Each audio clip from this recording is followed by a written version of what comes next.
recognize the gentleman from Ohio, Dr. Wenstrup, to inquire. Thank you, Mr. Chairman. Thank you all for being here. There is a mural in a high school in my district, in their library, that I actually have a copy of it in my office. And it has people out in the fields working, and the mural's probably 100 years old.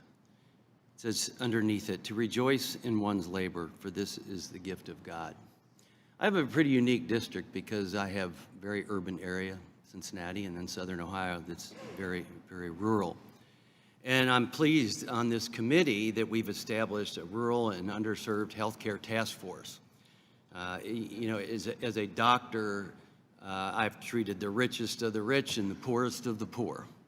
And through my district, we have disparities for sure. Same disparities in the rural area that are in the underserved area. They're the same.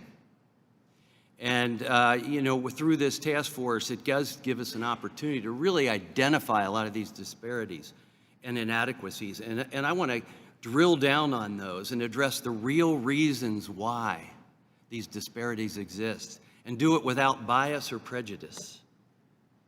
As a doctor, it's very important to me because I took care of all people. I'm pleased that we live in a country that has safety nets.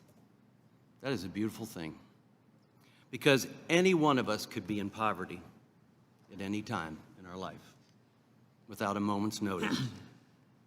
But as we address poverty, what does success look like? What are we trying to accomplish?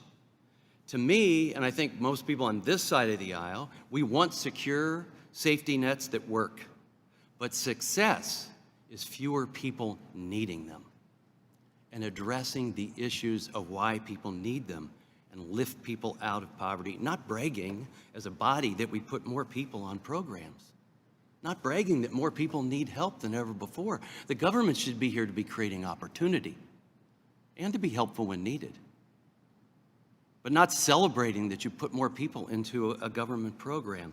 Because no amount, it was said before, no amount of endless government checks will really address the real challenges that families face when it comes towards working towards success, economic independence, and truthfully, real freedom and self-esteem. And I'll point out one of those roadblocks in a minute. James Braddock was a boxer during the Depression. He broke his hand. He started losing fights. They threw him out. He got a chance to come back, and when he came back, he started winning. He had gone on welfare when he was out of boxing. He had to send his kids away.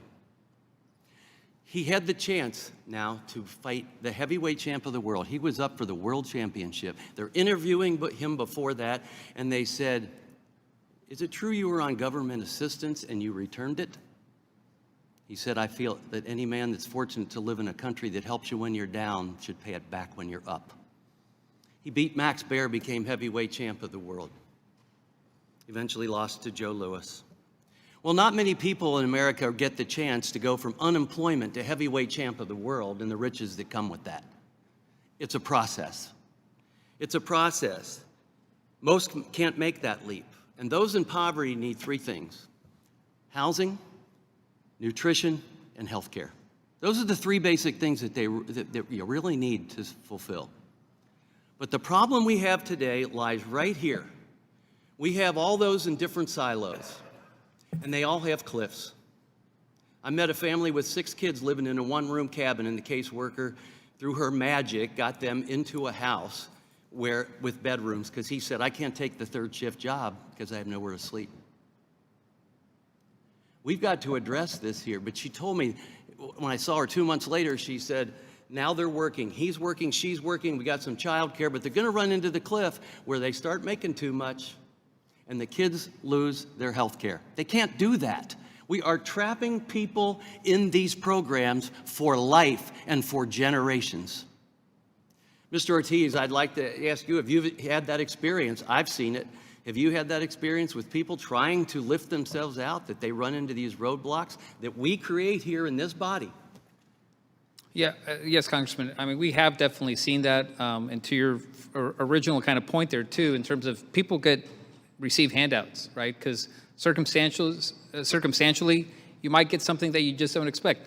growing up, we received handouts, right? But the idea was hard work, grit, as I mentioned, can get you far in this country. In fact, that is why my parents moved here.